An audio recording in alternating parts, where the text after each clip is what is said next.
بسم اللہ الرحمن الرحیم۔ حضرت ابو سالبہ خشنی رضی اللہ عنہ فرماتے ہیں کہ حضور اقدس صلی اللہ علیہ وسلم ایک بار ایک لڑائی کے سفر سے واپس تشریف لائے۔ آپ نے مسجد میں جا کر 2 رکعت نماز پڑھی اور آپ کو یہ بات پسند تھی کہ سفر سے واپسی پر پہلے مسجد میں جائے اور اس میں 2 رکعت نماز پڑھے، پھر حضرت فاطمہ رضی اللہ عنہا کے گھر جائے اور اس کے بعد اپنی بیویوں کے گھر جائے۔ چنانچہ ایک بار سفر سے واپس تشریف لائے اور اپنی بیویوں کے گھروں سے پہلے حضرت فاطمہ کے گھر پر تشریف لے گئے تو حضرت فاطمہ نے اپنے گھر کے دروازے پر آپ کا استقبال کیا اور آپ کے مبارک چہرے اور آنکھوں کا بوسہ لینے لگی اور رونے لگی، تو ان سے حضور صلی اللہ علیہ وسلم نے فرمایا، کیوں روتی ہو؟ تو حضرت فاطمہ رضی اللہ عنہا نے عرض کیا، اے اللہ کے رسول، آپ کی یہ حالت دیکھ کر رو رہی ہو کہ آپ کا رنگ سفر کی مشقت کی وجہ سے بدل چکا ہے اور آپ کے کپڑے پرانے ہو گئے ہیں۔ تو آپ صلی اللہ علیہ وسلم نے فرمایا، اے فاطمہ مت رو، اللہ نے تمہارے باپ کو ایسا دن دے کر بھیجا ہے جس کو اللہ زمین کے ہر پکے گھر میں اور ہر کچے گھر میں اور ہر اونی خیمے میں ضرور داخل کریں گے۔ جو اسلام میں داخل ہوں گے وہ عزت پائیں گے اور جو داخل نہیں ہوں گے وہ ذلیل ہوں گے، اور دنیا کے جتنے حصے میں رات پہنچتی ہے اتنے حصوں میں یہ دن بھی پہنچیں گا، یعنی ساری دنیا میں پہنچ کر رہیں گا۔ حضرت تمیم داری رضی اللہ عنہ فرماتے ہیں کہ میں نے حضور اقدس صلی اللہ علیہ وسلم کو یہ فرماتے ہوئے سنا کہ جہاں تک دن رات پہنچتے ہیں یعنی ساری دنیا میں یہ دین ضرور پہنچیں گا، اور ہر کچے اور پکے گھر میں اللہ اس دین کو ضرور داخل کریں گے، ماننے والے کو عزت دے کر اور نہ ماننے والے کو ذلیل کر کے۔ چنانچہ اسلام اور اسلام والوں کو اللہ عزت دیں گے اور کفر کو ذلیل و رسوا کریں گے۔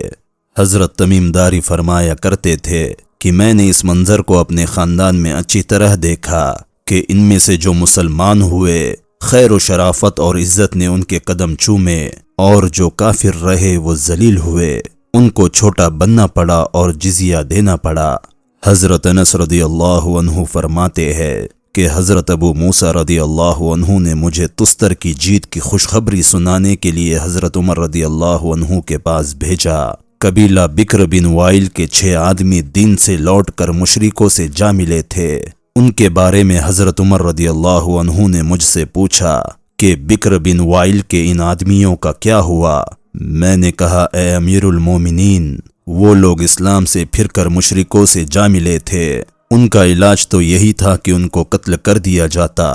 یہ سن کر حضرت عمر رضی اللہ عنہ نے فرمایا، وہ لوگ صحیح سالم میرے ہاتھ آ گئے ہوتے تو یہ مجھے ساری دنیا کے سونے چاندی سے زیادہ پسند ہوتا۔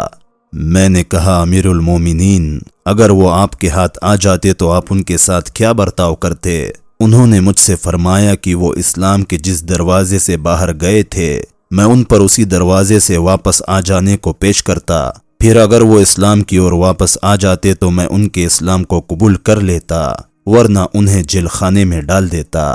حضرت عبد الرحمن قاری کہتے ہیں، حضرت موسیٰ کی اور سے ایک آدمی امیر المومنین حضرت عمر بن خطاب رضی اللہ عنہ کی خدمت میں حاضر ہوا۔ حضرت عمر رضی اللہ عنہ نے اس سے لوگوں کے حالات پوچھے تو اس نے بتائے۔ پھر حضرت عمر رضی اللہ عنہ نے فرمایا، کیا کوئی عجیب و غریب بات تمہارے یہاں پیش آئی ہے؟ اس نے کہا، ہاں، یہ عجیب بات پیش آئی ہے کہ ایک آدمی مسلمان ہو کر پھر کافر ہو گیا۔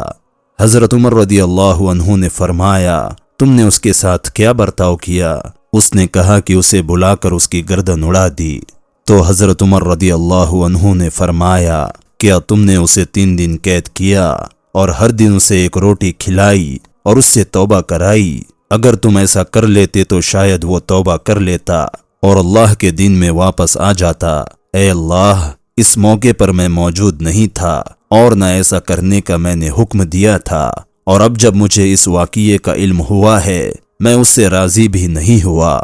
حضرت عمرو بن عاص رضی اللہ عنہ نے امیر المومنین حضرت عمر رضی اللہ عنہ کو ایک خط لکھا جس میں انہوں نے ایک آدمی کے بارے میں پوچھا کہ وہ اسلام میں داخل ہوا، پھر کافر ہو گیا، پھر اسلام میں داخل ہوا، پھر کافر ہو گیا، یہاں تک کہ ایسا اس نے کئی بار کیا، کیا اس سے اسلام قبول کیا جائے گا؟ تو حضرت عمر رضی اللہ عنہ نے ان کو یہ جواب لکھا کہ جب تک اللہ لوگوں سے اسلام قبول کرتا رہے تم بھی اس سے اسلام قبول کرتے رہو، اسی لیے اب اس پر اسلام پیش کر کے دیکھو، اگر وہ قبول کر لے تو اسے چھوڑ دو ورنہ اس کی گردن اڑا دو۔ حضرت ابو عمران جونی کہتے ہیں کہ حضرت عمر رضی اللہ عنہ کا ایک عیسائی راہب کے پاس سے گزر ہوا، آپ وہاں کھڑے ہو گئے، لوگوں نے راہب کو پکار کر کہا کہ یہ امیر المومنین ہے، اس نے جھانک کر دیکھا تو اس پر تکلیفیں اٹھانے، مجاہدہ کرنے اور دنیا سے بے تعلق ہو جانے کی نشانیاں دکھائی دے رہی تھی، یعنی مجاہدے کی زیادتی کی وجہ سے بہت خستہ حال اور کمزور ہو رہا تھا۔ اسے دیکھ کر حضرت عمر رضی اللہ عنہ رو دیے تو ان سے کسی نے کہا آپ مت روئے، یہ تو عیسائی ہے، مسلمان نہیں۔ تو حضرت عمر رضی اللہ عنہ نے فرمایا یہ مجھے معلوم ہے، لیکن مجھے اس پر ترس آ رہا ہے، اور اللہ کا ارشاد ہے عاملۃ ناصبہ تصلی نارا حامیہ، بہت سے لوگ محنت کرنے والے تھکے ہوئے ہیں، گریں گے دھدکتی ہوئی آگ میں، یعنی کافر لوگ جو دنیا میں بڑی بڑی ریاض کرتے ہیں، اللہ کے یہاں کچھ قبول نہیں ہوتی، اسی لیے دنیا کی مشقتیں اٹھانے کے باوجود دوزخ میں جائیں گے۔ مجھے اس بات پر ترس آیا کہ دنیا میں تھکا دینے والی محنت کر رہا ہے اور اتنے مجاہدے برداشت کر رہا ہے، لیکن مر کر بھی دوزخ میں ہی جائیں گا۔